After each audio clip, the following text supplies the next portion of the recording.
This post got 2,516 upvotes on Reddit. Here's the story. Am I the asshole if I disrupt foster siblings' adoption with my parents? Edit: I've made an update post and I'm waiting for its review by mods, so until then quit accusing me of deleting the update because of backlash, and also quit sending death threats to a 15 years old face blowing a kiss.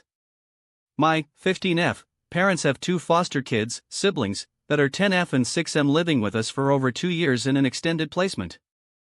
My parents won't tell me their background, but I think it has to do with neglect. Although I try to like living with them, I really don't, because they're disruptive and attention seeking, especially the 10F. I have gotten along decently well with previous placements. I even begged my mom to adopt this boy we had placed with, but he's gone back to his mom. I'm especially annoyed to the point of hating 10F because she's loud and has zero sense of personal space and keeps barging in anytime I try to talk to my parents alone, especially my mom, and keeps screaming in my face, "My mommy." All of which are probably normal for a 7 years old, but 10. Ick.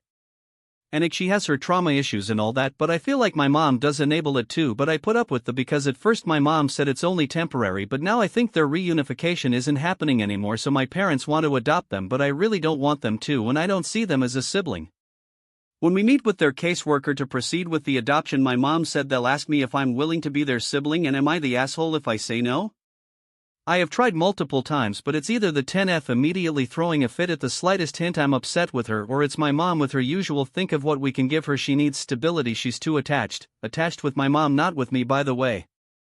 TLDR, I think I'll be the TA, because although these kids aren't attached to me, they're attached to my parents, and my parents won't take my word over theirs. Here are some top comments. Not the asshole. Keep a notebook and record incidents. Try to be factual versus emotional.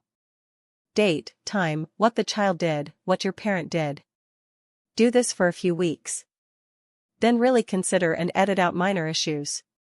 Then tell your parents you need an hour of their undivided attention. Discuss these incidents. Tell them how your daily/weekly routine is affected.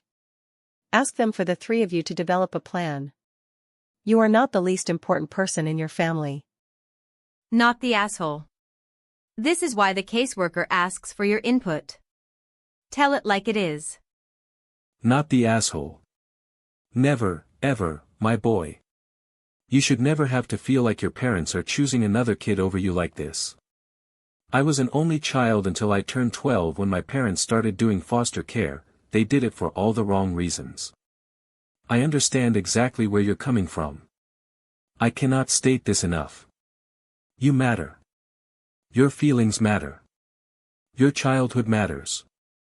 I stayed silent and suffered while my parents raised other children because they needed help. But I needed help. I needed my parents. And so do you.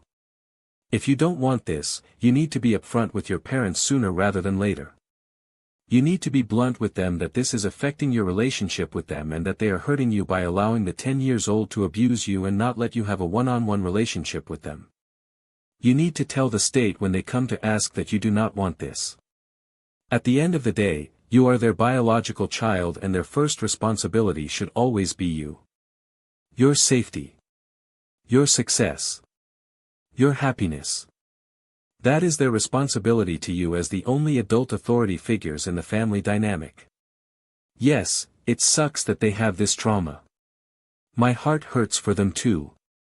But if your parents cannot actually parent the 10 years old and enforce boundaries, get her into therapy, and actually work on having a cohesive family unit, they have no business doing foster care.